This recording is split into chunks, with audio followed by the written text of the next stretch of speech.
23வது some, ஒரு பலகோணத்தின் ஒவ்வொரு வெளிப்புற கோணமும் 24 டிகிரி எனில் அந்த பலகோணத்திற்கு எத்தனை பக்கங்கள் உள்ளன அப்படின்னு கேட்டிருக்காங்க.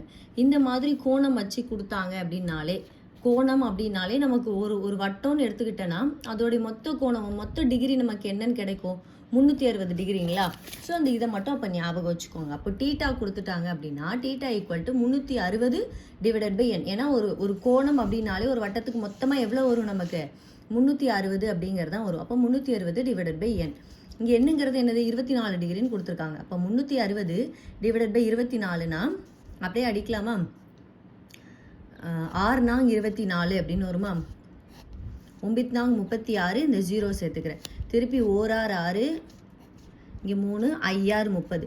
அப்போ என்னங்கிறது என்னது, 15. அவ்வளோதான். இந்த டீட்டாங்கிறத மட்டும் அப்படியே ஞாபகம் வச்சுக்கோங்க. 360 டிவைடட் பை என் அப்படியே சப்ஸ்டியூட் பண்ணனா ஆன்சர் கிடச்சிரும். இப்போ 24வது சம், வட்ட வடிவ மட்டை பந்து திடலின் ஆரம், வட்ட வடிவம்னு கொடுத்துட்டாங்க, அதோட ஆரம் 76 மீட்டர். அந்த திடலை சுற்றிலும் 2 மீட்டர் அகலத்தில் மழைநீர் வடிவதற்கான வடிகால் அமைக்க வேண்டியிருந்தது. ஒரு சதுர மீட்டருக்கு ரூபாய் 180 வீதம் செலவானால் அந்த வடிகால் அமைக்க தேவையான மொத்த தொகையை காண்க அப்படின்னு கொடுத்துருக்காங்க. இது நமக்கு ஆன்சர் வந்து 1,74,240 தான் அப்படிங்கிறது. ஈஸி தான், நம்ம எப்பவும் போடுற மாடலே தான் இது. இப்போ 24வது சம் நமக்கு என்ன கொடுத்துருந்தாங்க, ஒரு வட்ட வடிவ திடல், அதனுடைய ஆரம் ஃபர்ஸ்ட் எனக்கு என்ன கொடுத்துருந்தாங்க, 76 மீட்டருங்கிறத கொடுத்துட்டாங்க. அதை சுற்றி என்ன பண்ணுறாங்க அப்படின்னா ஒரு வடிகால் இது அமைக்கிறாங்களாம். அது எவ்வளோ அப்படின்னா நமக்கு என்னது 2 மீட்டர். இந்த மாதிரி 2 இது கொடுத்தாலே நம்ம என்ன எடுத்துப்போம், ஒரு பெரிய ஆறு அப்படின்னு வச்சுப்போம், இதை வந்து ஒரு சின்ன ஆறுன்னு வச்சுப்போம். இப்போது இந்த வட்டம் இருக்குது பார்த்தீங்களா, இந்த வட்டத்தோட மையமும் வந்து இங்கே தான் வரும். அப்போது அது இதிலிருந்து இது வரைக்கும் வரும். அப்போ மொத்தமாக சேர்த்து நமக்கு எவ்வளோ கிடைக்கும், 76 + 2 சேர்த்து 78,000. அப்போ என்னோட பெரிய ஆரத்தோட மதிப்பு என்னவாயிரும், 78,000. அதுலேருந்து இந்த சின்ன ஆரமான 76 கழிச்சோம் அப்படின்னா நமக்கு என்ன கிடச்சிடும், ஆன்சர் கிடச்சிரும். ஸோ இப்போ எனக்கு ஆரம்ங்கிறது புக்கில் கொடுத்துருக்கிறது 76, அதுக்கப்புறம் அந்த அகலம்ங்கிறது 2. ஸோ அதை 2 சேர்த்து நான் பெரிய வட்டத்துக்கு 78 மீட்டர் அப்படிங்கிறத எடுத்துக்கிறேன். அடுத்தது சிறிய வட்டத்துக்கு அந்த 76 மீட்டரையே வச்சுக்கலாம். இப்போ நமக்கு இந்த மாதிரி பெரிய வட்டம் சிறிய வட்டம் கொடுத்துருந்தாலே என்ன பண்ணும், ஃபார்முலா எப்படி எடுத்து, pi capital R square minus small R square அப்படின்னு எடுத்துக்கலாமா.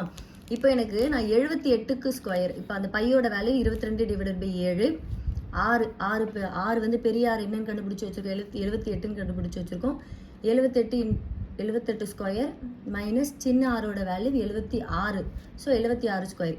இதுக்கு ரெண்டுத்துக்கும் இப்போ உட்காந்து 78 × 78ன்னு போட்டு பெருக்கிக்கிட்டு இருந்தீங்கன்னா ரொம்ப நேரம் ஆகும். அதனால் இது பார்க்குறதுக்கு நமக்கு எப்படி இருக்குது, a square minus b square ஃபார்மேட்டில் இருக்கா. a ஸ்கொயர் மைனஸ் b ஸ்கொயரோட ஃபார்முலா என்னது, a + b × a - b. அப்படியே சப்ஸ்டியூட் பண்ணுமா, a + bங்கிறது இதை ஏன்னு வச்சுக்கிறேன், இதை பின்னு வச்சுக்கிறேன். அப்போ 78 + 76, 78 - 76 இன்ட்டு இந்த 22 டிவைடட் பை 7. அப்போது 78யும் 76யும் கூட்டினா 154, 78லேருந்து 76 போச்சுன்னா 2 × 22 டிவைடட் பை 7. நான் அந்த 154 ரெண்டையும் பெருக்கிக்கிறேன், 308ன்னு கிடச்சிருது. Into 22 divided by 7. நீங்கள் இந்த 7ஐயும் 308ஐயும் அடிச்சிங்கன்னா 44 × 22ன்னு கிடைக்கும். அந்த 44 × 22 பெருக்குனீங்கன்னா 968ங்கிறது கிடச்சிரும். அது வந்து என்னது, எனக்கு சதுர மீட்டர் அப்படின்னு கிடைக்கும். ஆனால் ஏன்னா இது ஏரியா, அதோடைய பரப்பளவு தான் நான் கண்டுபிடிச்சி வச்சுருக்கேன். இப்போது ஒரு சதுர மீட்டருக்கு 180 ரூபா செலவாகுதுன்னு கொடுத்துட்டாங்க கொஸ்டினில்.